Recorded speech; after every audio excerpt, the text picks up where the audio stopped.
Good afternoon and welcome to Lunchtime News here on MTV Sports. You're here with me, Natasha Disanaika. Let's start off with a look at your headlines. Accepting of nominations for the Provincial Council polls concludes. Election rallies prohibited, a statement from the police. Talks break down in Panama Canal contract dispute. Moving on to your stories in detail now. Accepting of nominations for the Western and Southern Provincial Council polls concluded at noon today. A number of political parties handed in their nominations today as well. The UPFA nomination list for the Matre district was handed in by Minister Dallas Alhaf Perumal.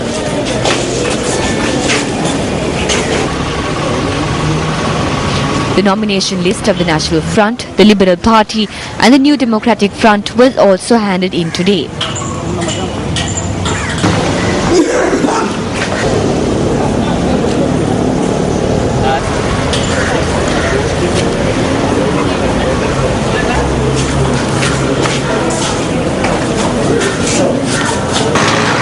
The UMP handed in their nomination list for the Colombo district today. The JVP also handed in their nomination list for the Colombo district today. The Ceylon Workers Congress and an independent party handed in their nominations for the Colombo district.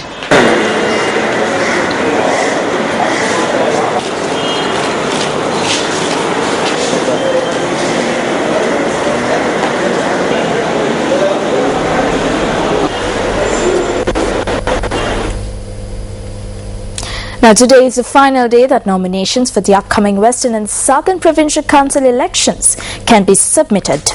Speaking to Newsfirst, police media spokesperson Argit has said legal action will be taken against persons engaged in propaganda rallies.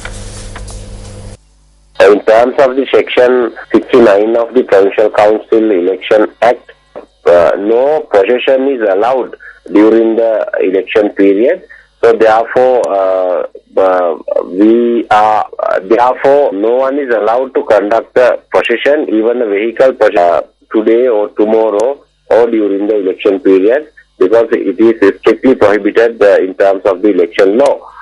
If somebody is conducting a procession or the vehicles are participating in the procession, so the person will be arrested and vehicles are taken to police custody, and the vehicles will be produced before the court.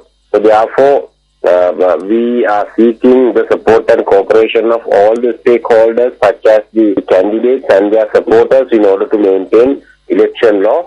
The police itself is not able to implement the election law, not able to enforce the election law without the support of the other stakeholders.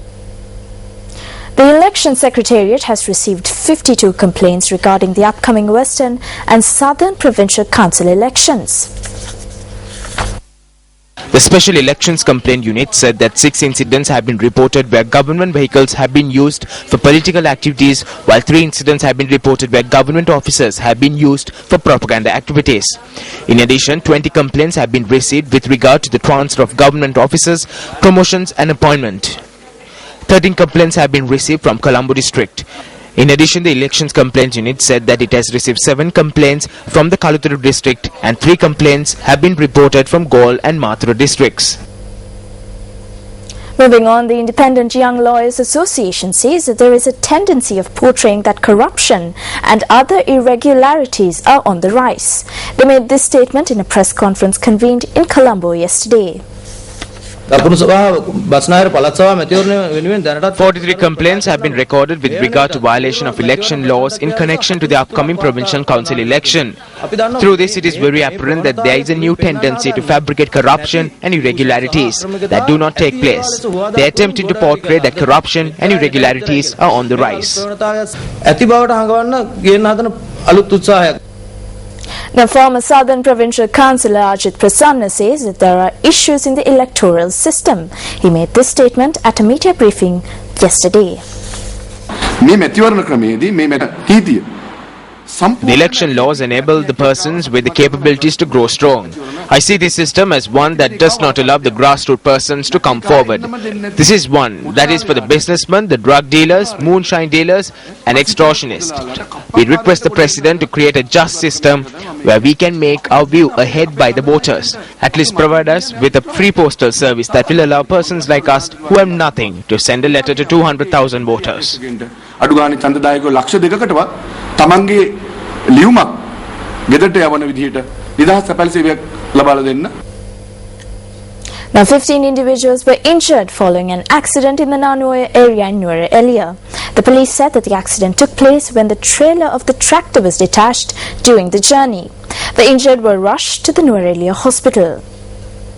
Moving on, steps have been taken by the Health Ministry to inspect chemical compounds found in diesel due to the rise in the number of patients infected with lung cancer. Director of the National Cancer Control Program, Neelamani Parnagama, expressed her views. Diesel fume is found to be it's proven to be a carcinogen by the WHO.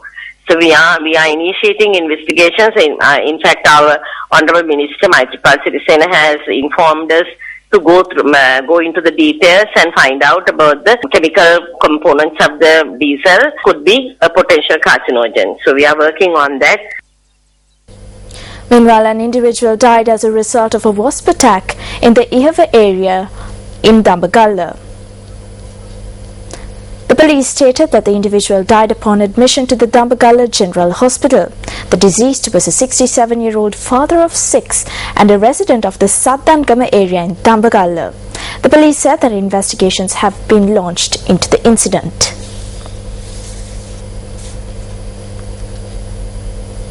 Moving on to yet more local news, the customs has seized a stock of scrap copper worth in excess of 2.2 million rupees while being attempted to be smuggled out of the country. Customs media spokesperson, Customs Director Leslie Garmini said that the stock of copper which was destined to Singapore was packed in 2 containers.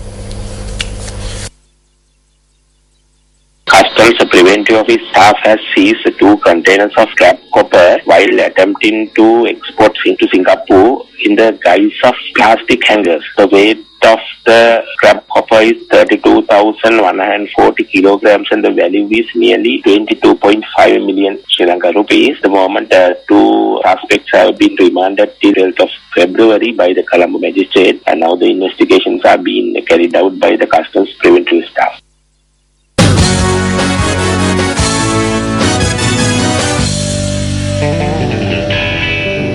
In cricket news, a 232-run second wicket stand between Shamsur Rahman and Imrul Kais helped Bangladesh to have their hopes high against Sri Lanka in the second test currently underway in Chittagong. Bangladesh resumed play on day 3 with an overnight score of 86 for the loss of 1, losing Tamim Iqbal for a touch earlier on in their innings yesterday. Shamsur Rahman and Imrul Kais displayed some excellent shots with the bat, with both of them reaching centuries.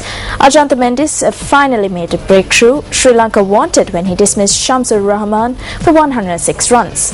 As of a short while ago, the home side bore 240 runs for the loss of 2 wickets, with Imrul Kais unbeaten on 106 and Monimul Haq on 4 runs not out.